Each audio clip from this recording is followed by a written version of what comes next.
अपूर्णांक संख्यांची बेरीज वजाबाकी कशी करायची ते पाहिलं आणि संख्या रेषेवर सुद्धा अपूर्णांक संख्या कशा दाखवायच्या तेही पाहिलं।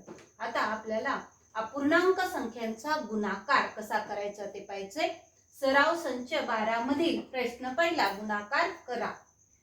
नंबर 1, 7/5 गुणिले 1/4। गुणाकार करत असताना एक नियम लक्षात ठेवायचा, तर अंशाचा गुणाकार अंशस्थानी करायचा आणि छेदाचा गुणाकार छेदस्थानी करायचा। म्हणजे अंशस्थानी ज्या संख्या आहेत त्या अंशस्थानीच मांडायच्या। आता 7 गुणिले 1/5 गुणिले 4, तर यांचा गुणाकार किती होणार आहे पहा। 7 चा पाडा 1 पर्यंत म्हणजे 7 ने 1 ला गुणल्यानंतर किती येतो 7 आणि 5 ला गुणल्यानंतर 20। आता दुसरं पहा, 6/7 गुणिले 2/5। अंशस्थानी किती आहे 6 गुणिले 2/7 गुणिले 5। फक्त एवढंच लक्षात ठेवायचं की अंशाचा गुणाकार अंशस्थानी आणि छेदस्थानच्या संख्येचा गुणाकार छेदस्थानी। 6 गुणिले 2 12 आणि 7 गुणिले 5 35। पुढे 5/9 3 नंबरची 5/9 गुणिले 4/9। 5 गुणिले 4 आणि 9 गुणिले 9। 5 आणि 4 चा गुणाकार 20 आणि 9 आणि 9 चा गुणाकार 81। तर अशा प्रकारचे उदाहरण पुढचे सोडवा। आता प्रश्न दुसरा पाहू आपण, शाब्दिक उदाहरण आहे त्याच्यातलं। अशोकरावांनी आपल्या 21 एकर शेताच्या 2/7 भाग केळीची लागवड केली, तर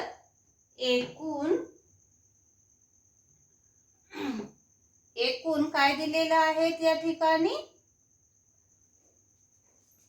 केळी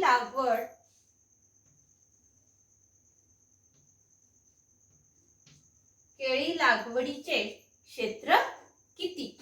आता आपल्याला अशोकरावांनी आपल्या 21 एकर जमीन आहे, त्या 21 एकर शेताच्या त्याने किती लावलेले 2/7 भाग केळीची लागवड केलेली आहे, तर एकूण केळी लागवडीचे क्षेत्र किती ते आपल्याला काढायचं आहे। तर 21 एकरचा 21 एकराचे किती 2/7 भाग, म्हणजेच 2/7 गुणिले 21। 21 गुणिले 2/7 केला तरी चालतं किंवा 2/7। आता यांचा काय करायचंय आता आपल्याला गुणाकार। 2 गुणिले 21/7 म्हणजे 7 न काय करायचं 21 ला भागायचं। 7 च्या पाड्यात 21 आहे, कितीचा भाग बसला 2 गुणिले 3। हे 7 एक 7 आणि 7 त्रिक 21 म्हणजे 3 आला। गुणाकार किती येणार आहे 3 दुणे 6।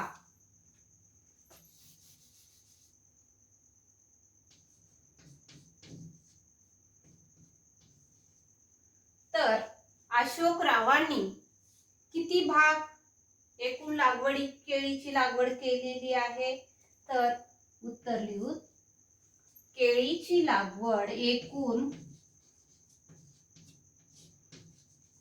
केळीची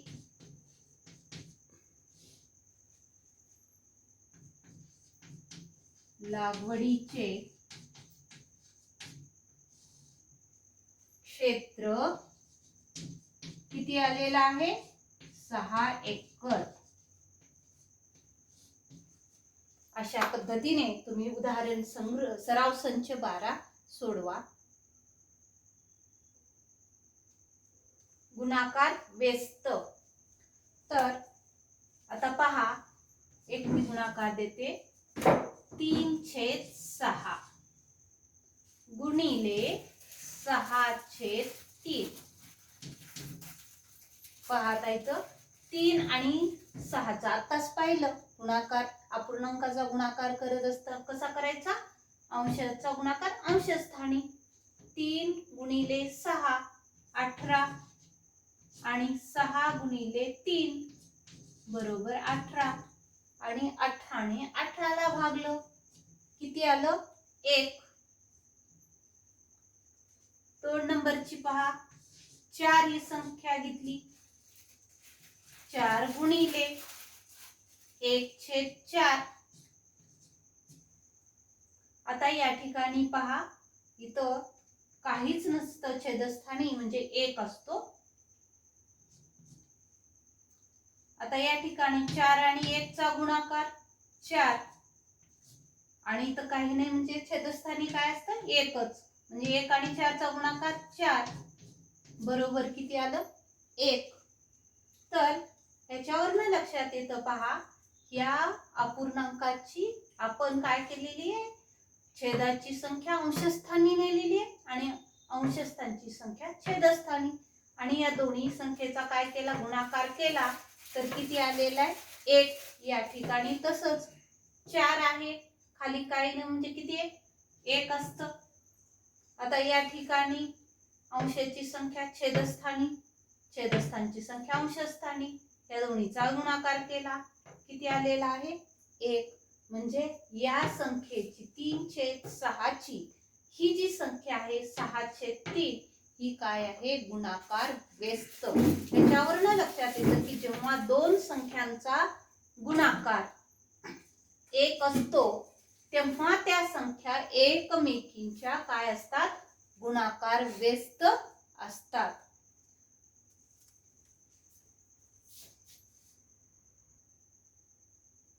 अपूर्णांकाचा भागाकार कसा करायचा ते पाहू. तर 5/7 भागिले 2/3. अपूर्णांकाचा भागाकार करत असताना एक नियम लक्षात ठेवायची, पहिली संख्या जी अपूर्णांक आहे ती जशीच्या तशी मांडायची. पहिला अपूर्णांक जसा आहे तसा मांडायचा 5/7 आणि भागाकाराच्या ऐवजी कोणतं चिन्ह, गुणाकाराचं. आणि आताच पाहिलं आपण व्यस्त संख्या करायची, तर ही जी संख्या आहे दुसरी 2/3 ही काय करायचं, गुणाकार व्यस्त करायचं. म्हणजेच छेदस्थानची संख्या अंशस्थानी आणि अंशस्थानची संख्या छेदस्थानी, एवढाच बदल करायचा. छेदस्थानची संख्या अंशस्थानी आणायची आणि अंशस्थानची संख्या छेदस्थानी. भागाकाराच्या ऐवजी गुणाकाराचं चिन्ह. आणि आपण जसं गुणाकार करतो अपूर्णांकाचा त्या पद्धतीने गुणाकार करायचा. 5 गुणिले 3 आणि 7 गुणिले 2. 5 गुणिले 3 15, 7 गुणिले 2 14. तर 5/7 भागिले 2/3 बरोबर किती आलेला आहे 15/14. अशा पद्धतीने काय करायचं भागाकार. तर आपण सराव संच पुढचा 13 पाहूत. सराव संच 13. प्रश्न पहिला, खालील संख्यांचे गुणाकार व्यस्त लिहा. नंबर 1 7. तर इथं पूर्ण वाक्यात लिहायचं 7 ची गुणाकार व्यस्त संख्या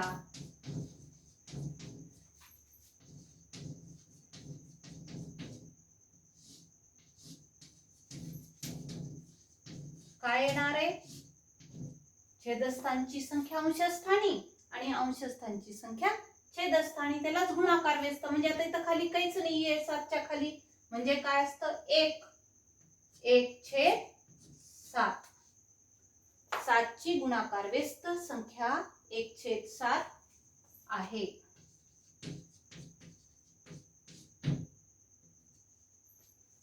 पुन्हा नंबर 2, 11/3 ची गुणाकार व्यस्त संख्या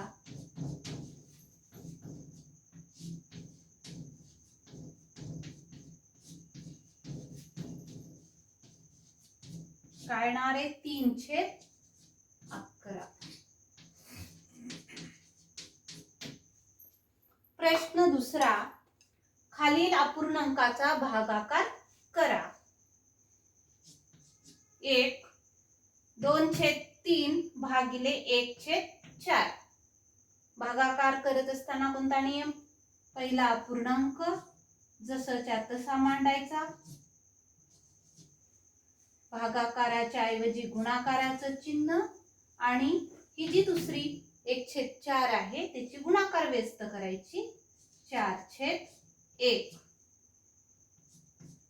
2 गुणिले 4. अंशाचा गुणाकार करत असताना अंशस्थानच्या संख्येचा गुणाकार अंशस्थानी आणि छेदस्थानच्या संख्येचा गुणाकार छेदस्थानी. 2 आणि 4 चा गुणाकार 8. 3 आणि 1 चा गुणाकार 3. तर किती आलेला आहे भागाकार? 2/3 भागिले 1/4 बरोबर 8/3. तर दुसरं 5/9 गुणिले 3/2. 5 गुणिले 3 9 गुणिले 2. 5 आणि 3 चा गुणाकार 15. 9 आणि 2 चा गुणाकार 18. आता एक लक्षात ठेवायचं, आता ह्याला संक्षिप्त रूप द्यायचंय. तर तुम्ही या ठिकाणी ही भाग घातला तर चालतं, कारण इथं 3 × 3 आणि इथं 9 आहे, म्हणजे इथं किती येणार आहे? 3 येणार आहे. 3 त्रिक 9. आता या ठिकाणी संक्षिप्त रूप द्यायचं, म्हणजे दोन्ही संख्येला भाग जाणारी संख्या. कोणत्या संख्येनं भाग जातो? कोणत्या संख्येच्या पाड्यात आहे दोन्ही संख्या? 3 च्या आहे. 5 आलं, 3 5 15 आणि 3 18. म्हणजे उत्तर किती आलेलं आहे? 5/6. 5/9 भागिले 3/2 बरोबर 5/6. पुढचा भागाकार तुम्ही करा.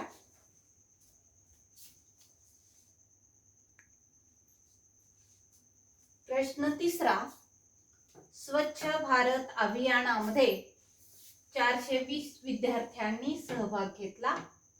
त्यांनी सेवाग्राम या गावाचा 42/75 भाग स्वच्छ केला. तर प्रत्येक विद्यार्थ्याने सेवाग्रामचा किती भाग स्वच्छ केला? शाब्दिक उदाहरण अगोदर व्यवस्थित वाचून घ्यायचं, समजून घ्यायचं. तर किती? 420 विद्यार्थ्यांनी सेवाग्रामचा किती भाग स्वच्छ केलेला आहे? 42/75 भाग. 420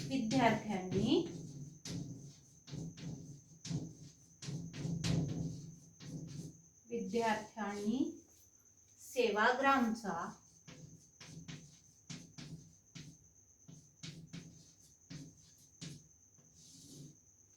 42/75 भाग काय केला? स्वच्छ केला.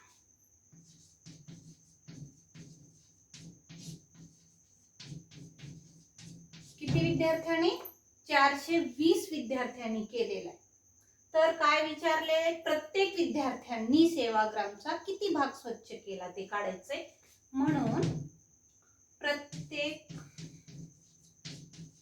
विद्यार्थ्यांनी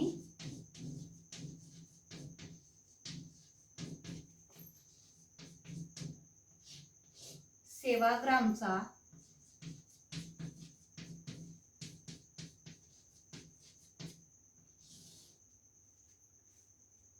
आता आपल्याला कोणती क्रिया करावी लागली या ठिकाणी?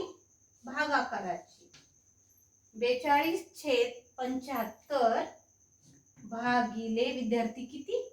420. आता या ठिकाणी आता माहित आहे तुम्हाला की पाहिलेलं आहे, अपूर्णांक संख्येचा भागाकार करत असताना पहिली संख्या जशीच्या तशी मांडायची, गुणिले आता दुसऱ्या संख्येची गुणाकार व्यस्त छेदस्थानी खाली काहीच नाही म्हणजे काय येणार आहे? 1/420. आता या ठिकाणी 42 इथं 420 म्हणजे इथं भाग जातो पहा, इथं 1चा आणि खाली किती येणार आहे? 10. 1/75 गुणिले 1/10, कारण 42 1 आणि तर 42 1 आणि शून्याला 0 म्हणजे 10. आता गुणाकार करू आपण. किती आला? 1 छेदाचा गुणाकार छेदस्थानी 1 0 मांडायचं पुढे, 750. म्हणजे किती भाग स्वच्छ केलेला आहे?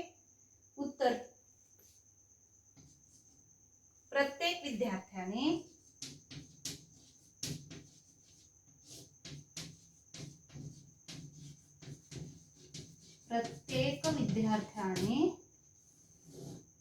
सेवाग्रामचा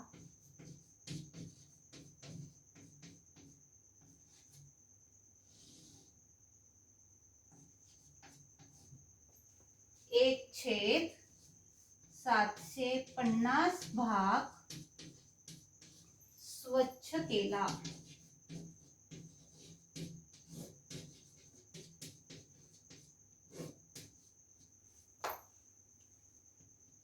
तर अशा पद्धतीने तुम्ही उदाहरणे सोडवा.